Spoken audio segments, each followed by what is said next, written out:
तो अपन ने बोला फर्स्ट कैटेगरी में 20 को मिला अपन ने 20, सेकंड कैटेगरी में 50 को 30, थर्ड कैटेगरी में 30 को 0। ये अपन ने अलग अलग बेसिस पे क्या किया, अलॉटमेंट किया।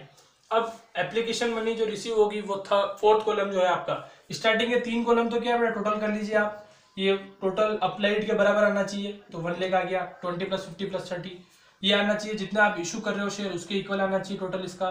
तो आप शेयर कितने इशू कर रहे हो 50, तो ये टोटल 50 आ गया, 20 + 30 50। ये क्रॉस चेक साथ के साथ चलता रहेगा। अब एप्लीकेशन मनी जो आप रिसीव कर रहे हो, तो एप्लीकेशन पे कितना पैसा चाहिए आपको, 30 रुपीज। 30 रुपीज आपको कौन डिपॉजिट करवाएगा, जितने शेयर जितने अप्लाई किए होंगे उसके हिसाब से पैसा देगा। तो अपने को यहाँ पर कॉलम नंबर 2 से मल्टीप्लाई करना है किसको, एप्लीकेशन मनी को। समझ आ रही है बात बेटा? आपको क्या करना है, कॉलम नंबर 2 क्या है, अप्लाइड वाला, कि जितनी एप्लीकेशन आई उतना पैसा आया होगा। तो एप्लीकेशन पे एक शेयर पे चाहिए अपने को 30 रुपीज। तो फर्स्ट कैटेगरी में टोटल 20,000 एप्लीकेशन आई थी, तो 20,000 × 30 यानी कि 6 लाख रुपीज अपने को रिसीव होगा यहाँ से। एक चीज तो ये क्लियर हुई। फिर सेकंड कैटेगरी वापस आते हैं, सेकंड पे तो 50,000 के लिए एप्लीकेशन आई थी, तो एप्लीकेशन पे तो आप 30 ले ही रहे हो, तो 50 × 30 यानी 15 लाख रुपीज आपको चाहिए इस कैटेगरी से। फिर थर्ड कैटेगरी पे आते हैं, 30,000 एप्लीकेशंस आई, भले आपने उसको रिजेक्ट किया, पर उसने पब्लिक ने पैसा तो जमा कराया होगा। रिजेक्ट कब करोगे, जब आपको एप्लीकेशन मिलेगी उसके बाद रिजेक्ट करोगे। तो अल्टीमेटली पैसा तो पब्लिक दे रही है आपको, तो 30,000 पे एप्लीकेशन का अमाउंट तो रिसीव करोगे आप। तो 30,000 × 30 9 लाख हो गया आपका बेटा। तो अब टोटल अपन लगा लेते हैं इसकी 15 6 21 30 लगा गया। ठीक है, क्रॉस चेक करना है अगर आपको, तो टोटल एप्लीकेशंस कितनी आई थी, 1 लाख। इसी कॉलम को मल्टीप्लाई किया ना अपन, इसकी टोटल कितनी है 1 लाख। 1 लाख × 30 करोगे तो 30 लाख हो गया। अपने यही तो किया, कॉलम नंबर 2 अप्लाइड वाला, उसको मल्टीप्लाई किया एप्लीकेशन मनी से। कोई डाउट इसमें?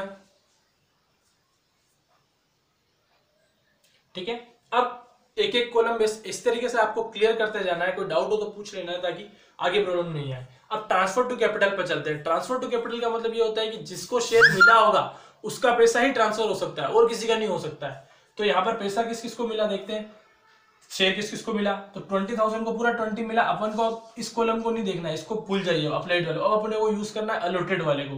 तो अब आपको क्या करना है, कॉलम नंबर 3 को मल्टीप्लाई करना है वापस एप्लीकेशन मनी से ही।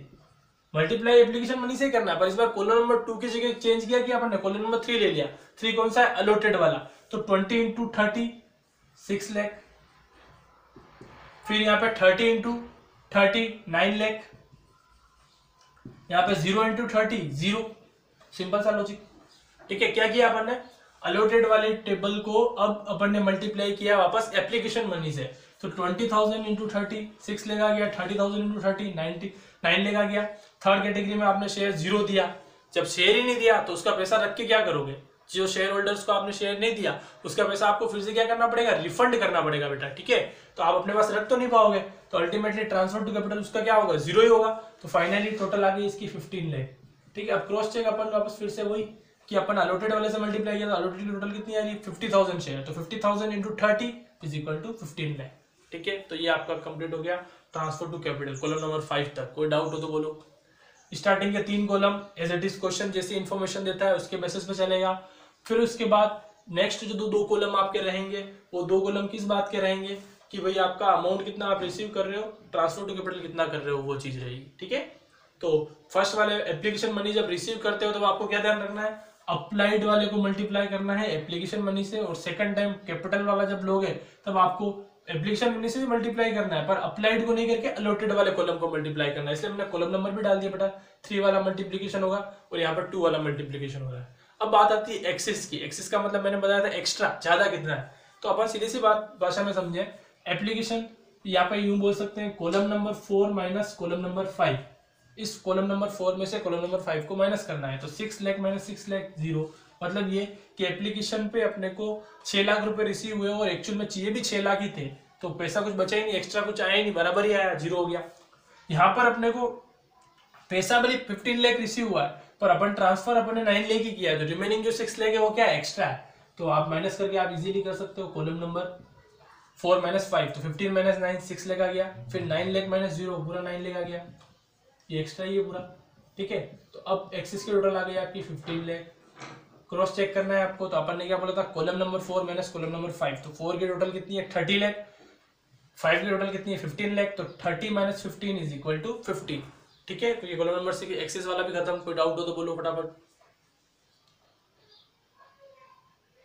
चलो ये यहाँ तक बिल्कुल इजी चल रही है टेबल। अब अपन बात करेंगे वापस अलॉटमेंट मनी ड्यू। जैसा कि आपको कॉलम के नाम से ही पता चल रहा है अलॉटमेंट मनी ड्यू, मतलब अलॉटमेंट का पैसा चाहिएगा। तो अलॉटमेंट पे आपको कितना चाहिए, फिर से वापस 30 रुपीज ही चाहिए बेटा। ठीक है, अब 30 रुपीज जो आपको अलॉटमेंट में चाहिए वो किससे चाहिए, जिसको शेयर दिया होगा उसी से चाहिए होंगे। अप्लाई वाले से अब कोई मतलब रखना ही नहीं है, अपने को पहले डिस्कस कर चुके कि अप्लाई वाला एक बार ही यूज आएगा, उसके बाद इस कॉलम को यूज नहीं करेंगे। और अपने को मतलब सिर्फ अलॉटेड वाले से, अलॉटेड का मतलब जिसको शेयर दिया है उसी से पैसा मांग सकते हैं, जिसको शेयर ही नहीं दिया उससे पैसा मांग के क्या करेंगे। तो अपने को अलॉटेड वाली टेबल का ध्यान रखना है। तो यहाँ पर फर्स्ट कैटेगरी में 20,000 शेयर होल्डर्स हैं जिनको शेयर दिया है अपन ने, उससे अपने को अलॉटमेंट का पैसा चाहिए कितना, उससे अपने को अलॉटमेंट का पैसा चाहिए 30। तो 20,000 into 30 is equal to 6 lakh rupees अपने को फर्स्ट वाली कैटेगरी से चाहिए। ठीक है, फिर उसके बाद सेकंड अलॉटेड कितना है 30 इंटू वापस अलॉटमेंट 30 चाहिए, तो 9 लाख रुपीज फिर से अपने को यहाँ पर चाहिए। फिर यहाँ पर 0 है तो 0 इंटू 30, 0 ही मेरे अलॉटमेंट पे, जिसको शेयर दिया ही नहीं उसका अलॉटमेंट का पैसा कैसे मांग सकते हैं। ठीक है, तो उसका पैसा तो वैसे भी रिफंड करना है। तो अलॉटमेंट मनी कितनी ड्यू हुई 15 लाख, 9 प्लस 6। ठीक है, क्रॉस चेक करना है आपको। तो टोटल अलॉटेड वाला 50,000 है, इस 50 को अपन ने मल्टीप्लाई किया, अलॉटेड मनी 30 रुपीज है तो 50 इंटू 30 15 लाख। तो ये 7th कॉलम आपका अलॉटमेंट मनी ड्यू कंप्लीट हो गया। डाउट हो तो बोलो। चलो अब बेटा सबसे इंपॉर्टेंट चीज, ये जो 3 कॉलम है ये साथ में चलेंगे, एक साथ फीड होंगे। तो इसको ध्यान से समझना कि एक साथ कैसे फीड करोगे आप। Adjust, demand and refund, last जो कॉलम बचते हैं एडजस्ट, डिमांड, रिफंड, ये तीनों साथ में चलेंगे। साथ में चलेंगे मतलब एक ही साथ फीड करना है। अगर आप एक छोड़ के यूं सीक्वेंस यूं अभी तक अपन ने फॉलो की वैसे करोगे तो गड़बड़ हो सकती है। तो आपको उसको पूरा पैरेलल उस तरीके से चलाना रहेगा। कैसे चलाना रहेगा वो देखते हैं। अपने को भी यहाँ पे एडजस्ट का मतलब ये होता है बेटा कि कोई भी चीज एडजस्ट कब होती है, जब पहले से एडवांस हो। एडजस्ट कब होगी, ये कुछ बकाया चल रहा हो, कुछ एडवांस हो तो एडजस्ट हो सकती है ना। कि सीधी सी भाषा में मैं आपको एग्जांपल देता हूँ एक, कि एग्जांपल अपन ने लिया कि सपोज मेरी जो कोचिंग सेंटर है उस पर आप सभी आते हो। ठीक है, और आपकी फीस सपोज मैंने डिसाइड की कि भाई 10,000 आपके कोर्स की फीस रहेगी, और आपको ये जो फीस देनी है वो 3 इंस्टॉलमेंट में देनी है। आपको फर्स्ट इंस्टॉलमेंट में 5,000 डिपॉजिट करना है, सेकंड में आपको 2,500 डिपॉजिट करना है, थर्ड में फिर से आपको 2,500 डिपॉजिट करना है। 3 इंस्टॉलमेंट बना दी। अब बात ही आती है, सबने अपना अपना फीस डिपॉजिट करवाया मुझे। अब ध्रुवी मेरे पास फीस लेके आई 8,000 रुपीज टोटल फर्स्ट ही इंस्टॉलमेंट में, जबकि मैंने मांगा 5 ही था, पर वो 8,000 ले आई, उसने 8 मेरे को डिपॉजिट कर दिया। तो इसका मतलब क्या हुआ कि नेक्स्ट जब इंस्टॉलमेंट आएगी तब मुझे वो 3,000 रुपीज एडजस्ट करने पड़ेंगे। सीधी सी बात है कि 5,000 की रिक्वायरमेंट थी, उसने 8 दिया, तो नेक्स्ट टाइम वापस 2,000 सेकंड इंस्टॉलमेंट जब मैं ड्यू करूंगा कि भाई मेरे को 2,500 रुपीज की रिक्वायरमेंट है, फिर से सेकंड इंस्टॉलमेंट सब जमा कराइए, तो मैं ध्रुवी को थोड़ी बोल सकता हूँ कि तू भी जमा करा। बोल सकता हूँ क्या? कॉमनली मैं वो स्टेटमेंट दे सकता हूँ कि जिनको सारा फर्स्ट इंस्टॉलमेंट क्लियर है वो सेकंड इंस्टॉलमेंट डिपॉजिट करवा दे, आपकी ड्यू डेट ये है, ये डेट है, इस डेट तक आपको जमा कराना है। ठीक है, तो सीधी सी बात है कि मुझे ये देखना पड़ेगा कि ध्रुवी के अकाउंट में पहले से ऑलरेडी 3,000 रुपीज मेरे पास एडवांस पड़े हैं, तो सेकंड इंस्टॉलमेंट वैसे भी 2,500 की है, तो वहां से वो एडजस्ट हो सकती है। ठीक है, 2,500 एडजस्ट करने के बाद भी अभी भी ध्रुवी के मेरे पास 500 रुपीज और बचेंगे। ठीक है, तो एडजस्ट क्या हुआ, कम वाला अमाउंट जो कम होगा वो एडजस्ट हुआ, कि दोनों में से अब मेरे पास 3,000 पड़े थे और मेरे को रिक्वायरमेंट सेकंड इंस्टॉलमेंट में 2,500 की थी, तो 2,500 मेरे पास एडजस्ट हो गए, फिर भी अभी 500 रुपीज एडवांस बच रहे हैं मेरे पास। समझ में आ रही है बात?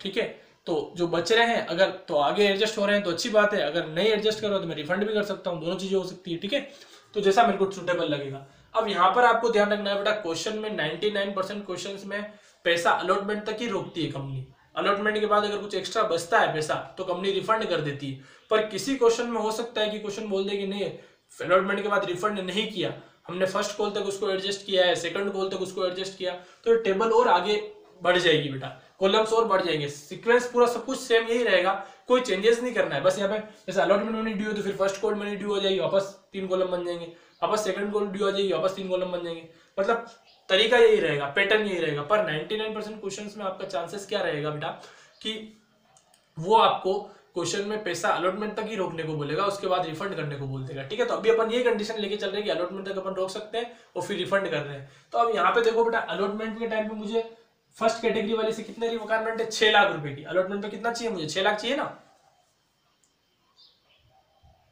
ठीक है, तो मुझे चेक करना है एक्स्ट्रा कितना पड़ा है। तो फर्स्ट कैटेगरी में तो एक्स्ट्रा क्या पड़ा है, 0। फर्स्ट कैटेगरी में तो एक्स्ट्रा क्या पड़ा है, 0। कुछ भी एक्स्ट्रा है ही नहीं, मतलब ये निकला कि मुझे पूरे 6 लाख रुपए लेने ही पड़ेंगे। तो एडजस्ट क्या होगा, 0। अगर कुछ पढ़ाएंगे तो एडजस्ट क्या होगा, 0 ही होगा ना बेटा। तो इसमें रूल ये बना कि 6th और 7th कॉलम में से विच एवर इज लेस। ठीक है, क्या रूल बनाया मैंने, विच एवर इज लेस, जो दोनों में से कम होगा वो अमाउंट आपको फीड करना है। तो 0 और 6 लाख में से कम कौन है, 0, तो आपने 0 लिख दिया। ठीक है, फिर सेकंड वाले में देखो, अलॉटमेंट पे आपको 9 लाख चाहिए और एक्स्ट्रा पड़ा है 6, तो दोनों में से वापस कम कौन, 6 लाख। तो 6 लाख को तो आप एडजस्ट कर लो एक बार। मुझे सेकंड कैटेगरी में 9 लाख रुपीस की डिमांड करनी है, 9 लाख रुपीस की रिक्वायरमेंट है अलॉटमेंट मनी पे, किससे, सेकंड कैटेगरी वालों से। तो उसका 6 लाख तो पहले से ऑलरेडी पड़ा है, तो 6 तो मैं एक बार एडजस्ट कर लूं। फिर कितना बच रहा है, 3 और लेना है अभी मुझे।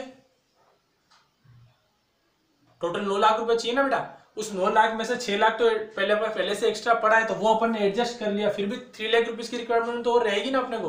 तो 3 लाख रुपीस की रिक्वायरमेंट क्या कहलाएगी, डिमांड। डिमांड का मतलब और मांगना है पैसा हमको, कि 9 लाख रुपए चाहिए थे, उसमें से 6 तो हमने एडजस्ट कर लिए, पर 3 लाख रुपए और बच रहे हैं, वो आपको जमा कराने, तो हम डिमांड कर रहे हैं। और जहां पर डिमांड होगी वहां रिफंड नहीं हो सकता, ये चीज ध्यान रखनी है आप। ठीक है बेटा, जहां पर डिमांड होगी वहां रिफंड नहीं हो सकता, और जहां पर रिफंड होगा वहां डिमांड नहीं हो सकती। मतलब ये कि अगर आप मांग रहे हो तो लौटाओगे क्यों, और लौटा रहे हो तो मांगोगे क्यों, सीधा सा कॉन्सेप्ट। क्लियर है सभी को। ठीक है, तो यहाँ पे क्या कंडीशन बनी बेटा, कि 9 लाख रुपीस की रिक्वायरमेंट थी, उसमें 6 एडजस्ट कर लिए, 3 की डिमांड कर ली, रिफंड कुछ बचा ही नहीं तो क्या करूंगा। और यहाँ पर पूरे के पूरे ऊपर वाले में 6 लाख की डिमांड करनी पड़ेगी, क्यों, क्योंकि अपने पास पैसा कुछ एक्स्ट्रा पड़ा ही नहीं है। तो पूरा 6 लाख रुपए की डिमांड है, तो रिफंड होगा नहीं वापस। क्लियर सभी को। कॉलम। अब थर्ड कैटेगरी पे जाते हैं। थर्ड कैटेगरी पे देखना बेटा, अलॉटमेंट पे अपने को चाहिए 0 रुपए और एक्स्ट्रा पड़ा है 9 लाख, मतलब इसको शेयर ही नहीं दिया और पैसा पूरा एक्स्ट्रा ही पड़ा है, तो इसको तो रिफंड करना ही है अपने को वैसे भी। तो यहाँ पर दोनों में से कम कौन है, 0। तो 0 तो हो गया एडजस्ट, और 9 लाख रुपए एक्स्ट्रा पड़ा है क्योंकि शेयर तो आपने दिया ही नहीं उसको, तो वो डिमांड की जगह आपको क्या करना पड़ेगा, रिफंड करना पड़ेगा। सीधा सा कॉन्सेप्ट है कि भाई थर्ड कैटेगरी में आपने किसी शेयर होल्डर को शेयर अलॉट ही नहीं किया, उनका जो एप्लीकेशन का टाइम पे 9 लाख रुपए एक्स्ट्रा आया हुआ है वो फिर से रिफंड कर दो। कुछ पैसा आपने दिया नहीं तो 9 लाख रुपए आपका रिफंड हो गया, जहां रिफंड है वहां डिमांड नहीं है, देखो फिर से। क्लियर। अब टोटल लगा लेते हैं, एडजस्ट कितना हुआ टोटल, तो 6 लाख रुपए एडजस्ट हुआ अपना। ठीक है, फिर डिमांड कितनी हुई, तो 9 लाख की हुई। क्रॉस चेक आपको करना हो, टोटल अपने को अलॉटमेंट पे कितना चाहिए था, 15 लाख। उस 15 में से 6 लाख रुपए तो अपन ने पहले से एडजस्ट कर लिए और बचे हुए 9 लाख की डिमांड कर दी, और टोटल 9 लाख रुपीस अपन ने फिर से क्या कर दिया, रिफंड कर दिया। क्लियर सभी को। चलो बहुत बढ़िया। ठीक है, तो अब आपको रूल सबको समझ में आ गया, कैसे टेबल बनेगी, क्या फॉर्मूलेज है वो भी मैंने आपको, जहाँ पे जो चीज सुटेबल रहेगी फॉर्मूले वाइज जाओगे तो भी कर सकते हो, लॉजिकली जाओगे तो भी कर सकते हो। ठीक है, अब अपन बात कर रहे हैं, इसको फिर से मैं एक बार रिपीट कर रहा हूँ पूरे क्वेश्चंस को, सारे एक एक कॉलम को, तो आपको ध्यान से सुनना है केयरफुली और समझना है कि क्या अपन ने किया। ठीक है, तो फर्स्ट ऑफ ऑल अपना क्वेश्चन की कंडीशन ये था कि एक कंपनी ने 5,50,000 शेयर इशू किए थे, 100 रुपए की प्राइस रखी थी, टोटल एप्लीकेशंस निकाली 50,000 शेयर्स के लिए, पब्लिक ने डिमांड किया 1 लाख। तो अपने को क्वेश्चन पढ़ते ही पता चल गया कि भाई और सब्सक्रिप्शन हुआ है, कि आप शेयर तो कम इशू कर रहे हो पर पब्लिक की डिमांड ज्यादा है, तो वो कंडीशन और सब्सक्रिप्शन कहलाती है। तो और सब्सक्रिप्शन आपको पता चल गया कि 50 की एप्लीकेशन आपने निकाली थी पर 1 लाख के लिए एप्लीकेशन आ गई। फिर आपने डिसाइड किया कि किसको शेयर कैसे देना है, कंपनी ने डिसाइड किया। क्या डिसाइड किया, फर्स्ट कैटेगरी उन्होंने ये रखी कि 20,000 को पूरा 100% अलॉटमेंट 20,000 हम कर रहे हैं। सेकंड कैटेगरी उन्होंने ये रखी कि 50,000 को हम 30,000 दे रहे हैं। तो फर्स्ट 2 कैटेगरी में शेयर जब बांटे तो शेयर तो हो गए खत्म। तो थर्ड कैटेगरी जो बाय डिफॉल्ट बची, टोटल 1 लाख एप्लीकेशंस आई थी, उसमें से 20 + 50 70 को आप शेयर दे चुके हो, तो रिमेनिंग जो 30 बची उनके लिए तो शेयर बचा ही नहीं। तो शेयर थर्ड कैटेगरी ऑटोमेटिकली क्या होगी, 30,000 को आपने अलॉट किया 0। तो 3 कैटेगरी क्वेश्चन ने ये दे रखी थी। उसके बाद अब स्टार्ट होती है अपनी टेबल। तो फर्स्ट टेबल का फर्स्ट कॉलम मैंने रखा कैटेगरी, जितनी कैटेगरी आप बना रहे हो कुछ भी नाम दे सकते हो, first, second, third, fourth, ABCD जो भी आप देना चाहो, तो वो कैटेगरी होगी। तो अपन ने 3 कैटेगरी बनाई थी, फर्स्ट, सेकंड, थर्ड, ये आ गया। सेकंड कॉलम अप्लाइड, तो अपने को यहाँ से देखना है कि फर्स्ट कैटेगरी में कितना अप्लाई हुआ था 20, सेकंड में कितना हुआ था 50, थर्ड में कितना हुआ था 30, 20 50 30 सीरीज उतार दिया। फिर अपन ने बोला कि उनको अलॉट कितना हुआ, तो 20 को आपने पूरा दिया 20, 50 को आपने दिया फिर से 20, फिर आपने 30 को दिया 0, तो ये कैटेगरी। तो स्टार्टिंग के जो 3 कॉलम है वो क्वेश्चन की डिटेल ही है बेटा, अपन ने अलग से कुछ फॉर्मूला बना के नहीं डाला है, सीधा सा कॉन्सेप्ट क्या है, जो क्वेश्चन की डिटेल है उस 3 कॉलम एज इट इज अपने को कॉपी करने हैं। अब मेन काम स्टार्ट होता है कॉलम नंबर 4 से। कॉलम नंबर 4 कहता है एप्लीकेशन मनी रिसीव, एप्लीकेशन पे कितना पैसा रिसीव किया, तो जितनी एप्लीकेशन आई होगी उतना पैसा रिसीव किया होगा। तो टोटल एप्लीकेशन 20 50 30 ये आई थी, पैसा कितना चाहिए 30 एक शेयर पे, तो 20 into 30 6 lakh, 50 into 30 15 lakh, 30 into 30 9 lakh, ठीक है। तो टोटल आपने अमाउंट कितना रिसीव कर लिया 30 लाख। क्रॉस चेक क्या बताया था, अप्लाई कितना हुआ टोटल 1 लाख इंटू एप्लीकेशन पे कितना चाहिए 30, तो 30 लाख इक्वल हो गया। तो ये कॉलम नंबर 4 कंप्लीट। फिर आते हैं कॉलम नंबर 5 पे, transfer to capital. Transfer to capital का मतलब ये कि पैसा उसी पर्सन का ट्रांसफर होगा जिसको शेयर मिले होंगे। तो फर्स्ट कैटेगरी में अब अप्लाइड वाली के लाइन आप भूल जाइए, क्रॉस कर दिया मैंने इसीलिए। अब आपको सिर्फ अलॉटेड वाला ही देखना है, बस एक बार यूज करना था वो कर चुके हो आप एप्लीकेशन मनी रिसीव के लिए। अब आपको सिर्फ अलॉटेड वाला ही शेयर देखना है। तो फर्स्ट कैटेगरी में आपने शेयर दिए 20,000 इंटू वापस एप्लीकेशन मनी 30 से मल्टीप्लाई करो 6 lakh, 30 into 30 9 lakh, 0 into 30 0। Third category को शेयर दिया ही नहीं, तो सीधी सी बात है कि ट्रांसफर कुछ होगा ही नहीं। तो फाइनली टोटल आ गया इसका भी 15 लाख। क्रॉस चेक करें अगर अपन, तो अलॉटेड शेयर कितने हैं 50,000, तो 50,000 इंटू एप्लीकेशन में कितना चाहिए 30, तो 15 लाख के ट्रांसफर होगा।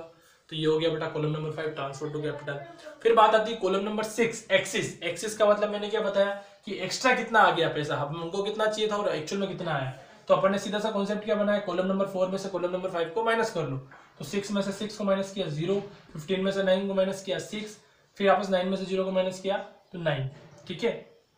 तो ये आपका एक्स्ट्रा पैसा निकल के आ गया कि इतना इतना एक्स्ट्रा आया था।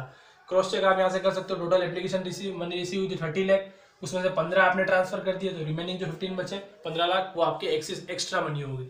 अब अलॉटमेंट मनी ड्यू करनी है कॉलम नंबर 7 में आपको। कॉलम नंबर 7 में अलॉटमेंट मनी ड्यू करने के लिए अलॉटमेंट में कितना चाहिए वो चेक करो, तो आपको 30 रुपीज की रिक्वायरमेंट है अलॉटमेंट के टाइम पे। तो अब आपको वापस अप्लाइड वाले को तो ध्यान रखना ही नहीं है, अलॉटेड वाले को ही रखना है। तो वापस मल्टीप्लीकेशन इन शेयर से लेना है। फर्स्ट कैटेगरी में शेयर दिए थे आपने 20, तो 20 into 30 6 lakh, 30 into 30 9 lakh, 0 into 30 0। तो अलॉटमेंट मनी ड्यू हो गई 6 + 9 15। क्रॉस चेक आप कर रहे हो तो अलॉटेड की टोटल 50 50 इंटू 30 ये आ गया 15 लाख। अब लास्ट जो 3 कॉलम बचते हैं बेटा, एडजस्ट डिमांड रिफंड। तो मैंने बोला आप साथ में पैरेलल चलेंगे, आपको एक साथ यूं चलाने, ठीक है। तो तरीका यही रहेगा आपका, जो दोनों में से कम होगा वो एडजस्ट होगा। तो 6 लाख रुपए की डिमांड अपने को है, पर पैसा एक्स्ट्रा पड़ा है 0, तो 0 तो हुआ एडजस्ट, और पूरे 6 लाख रुपए की मैंने डिमांड कर दी, तो रिफंड कुछ नहीं हुआ। सेकंड कैटेगरी में 9 लाख रुपीज चाहिए अलॉटमेंट पे, 6 पहले से ही पड़े, तो 6 तो मैंने एडजस्ट कर लिया, रिमेनिंग 3 मांग लिए, और फिर कुछ बचा ही नहीं, मांग लिया तो बचेगा कहाँ से। फिर थर्ड कैटेगरी में मेरे को चाहिए तो 0 रुपीज, और उसके 9 लाख रुपए पड़े थे, तो पूरे 9 लाख मैंने रिफंड ही कर दिए, क्योंकि शेयर दिया ही नहीं, तो पैसा रख के क्या करूंगा। फाइनली ये होगी आपकी टेबल कंप्लीट। कोई डाउट? अच्छे से क्लियर हुआ? चलो बहुत बढ़िया। अब बेटा इससे एंट्रीज कैसे बनती है उसके बारे में बात करेंगे, कि जनरल एंट्री अगर ये टेबल दे रखी हो बन जाए पूरी, उससे एंट्री कैसे बनाई जाती है, ठीक है। तो वो अपन नेक्स्ट क्लास में डिस्कस करेंगे कि इन्हीं से अपन जनरल एंट्री से कैसे बना सकते हैं इस टेबल से, ठीक है। तो वो अपन नेक्स्ट क्लास में उसको कंटिन्यू करेंगे, ठीक है। तो फिनिश करें।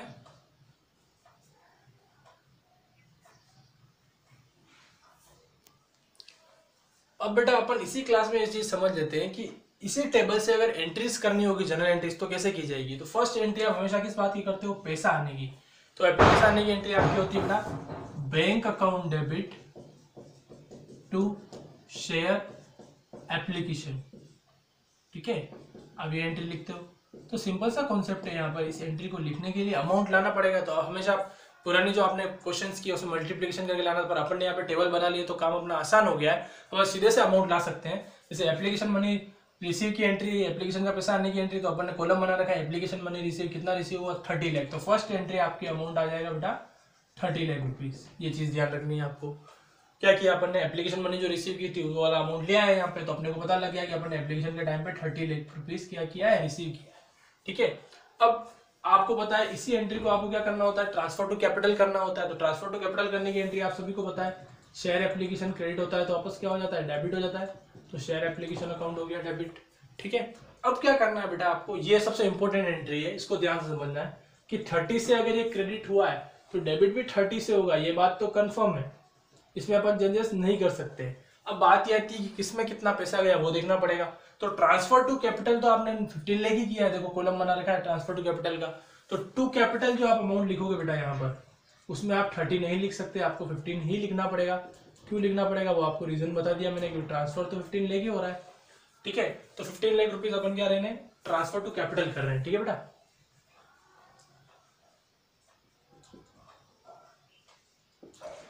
फिर उसके बाद ठीक है, इसको टू कैपिटल का मतलब शेयर कैपिटल ना, पूरा लिख देता हूँ क्या वो कंफ्यूजन नहीं हो, टू शेयर कैपिटल, ये एंट्री आप नॉर्मली करते हो, पर अभी तक बैलेंस तो हुई नहीं एंट्री, कुछ और बाकी दे रहा है। तो अब आपको ये चेक करना है कि आपने अलॉटमेंट पर कितना एडजस्टमेंट किया।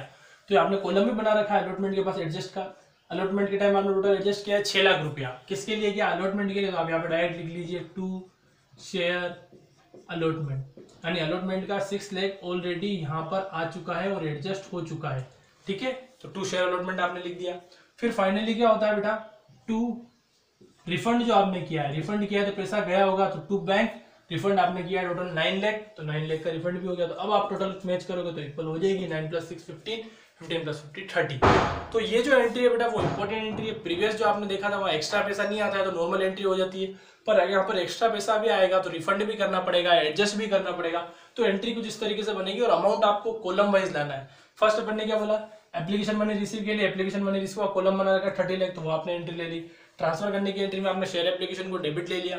अब टू शेयर कैपिटल, तो शेयर ट्रांसफर टू कैपिटल का कॉलम बना रखा है आपने, कितना कैपिटल में ट्रांसफर हो रहा है 15, तो आप 15 ही ले पाओगे। फिर आपको देखना है कुछ एडजस्ट हुआ है क्या अलॉटमेंट पे, तो अलॉटमेंट के एडजस्ट कॉलम को आप अगर चेक करें तो 6 लाख रुपए एडजस्ट हुआ है, तो टू अलॉटमेंट करके आपने उसमें 6 लाख डाल दिया, मतलब अलॉटमेंट का 6 लाख पहले ही आ गया। फिर उसके बाद फाइनली आप चेक करते हो रिफंड, तो 9 लाख रुपीज आपने क्या किया है, रिफंड किया है, तो रिफंड में टू बैंक वाली एंट्री में आपका आ गया 9 लाख। ठीक है बेटा, ये इस तरीके से आपको ध्यान रखना है, एंट्री करनी पड़ेगी। और जब आप फिर से अलॉटमेंट वाली जब एंट्री करेंगे तो क्या ध्यान रखना है वो समझ लीजिए बेटा। अलॉटमेंट की जब आप एंट्री करोगे तो ड्यू करने की एंट्री तो आपकी वही रहेगी जो आप पहले करते आए हो, वही आपको करनी है। तो एंट्री वही सिंपल आपकी, share allotment account debit to share capital, ये ड्यू करने की एंट्री आप सभी को पता है। अब आपने अलॉटमेंट मनी ड्यू का भी कॉलम बना रखा है, कितना ड्यू करना है 15 लाख, तो आप 15 लाख से एंट्री कर दीजिए यहाँ पर। अब बात ये आती है बेटा पैसा आने की, तो पैसा आने की एंट्री आप करेंगे bank account debit to share allotment. अब यहाँ पे अमाउंट का ध्यान रखना है बेटा आपको कि 15 लाख मत नहीं ले लेना है, 15 आप ड्यू कर रहे हो, पर आप 6 लाख रुपया आपका एप्लीकेशन पर ही एडजस्ट हो चुका है, ऑलरेडी पहले ही आप एडजस्ट कर चुके हो। तो अब आपको सिर्फ क्या देखना है, डिमांड वाला कॉलम देखना है यहाँ पे कि आप अलॉटमेंट पे कितने डिमांड कर रहे हो, 9 लाख, तो डिमांड जितनी कर रहे हो उतना ही पैसा आएगा। तो बैंक वाली एंट्री में आपको 9 लाख रुपीज देना पड़ेगा। तो आप सोच रहे होंगे कि 6 लाख कहाँ गए, तो 6 लाख रुपए आपने जब एप्लीकेशन की एंट्री की थी तभी एडजस्ट कर लिए थे, तो वहां पे एडजस्ट हो चुके हैं इस अलॉटमेंट के 6 लाख रुपए। तो टोटल 15 की डिमांड आप कर रहे हो, उस 15 में से टोटल 50 आप ड्यू कर रहे हो, उसमें 6 ऑलरेडी पहले एडजस्ट हो चुका है, तो रिमेनिंग 9 लाख की चाहिए आपको, तो 9 लाख से डिमांड वाली एंट्री आपको यहाँ पर ले लेनी है। तो ये बेटा आपका पैटर्न रहेगा कि अगर आपको इसके थ्रू एंट्रीज करनी हो तो इस तरीके से आप कर पाओगे। अमाउंट कॉलम का ध्यान रखना है, कौन सा अमाउंट कौन से कॉलम की एंट्री में जाएगा, ये इंपॉर्टेंट चीज है। तो आपको इस वीडियो से काफी हेल्प मिलेगी, आप रिपीटिव बेसिस पे इसको बार बार देखेंगे तो आराम से आपको ये टॉपिक क्लियर हो जाएगा। नेक्स्ट क्लास में मैं और नए वीडियो में नया क्वेश्चन में लेके आऊंगा, उसमें अपन और उसको अच्छे से क्लेरिफाई करेंगे ताकि अपने को पूरा क्वेश्चन क्लियर हो।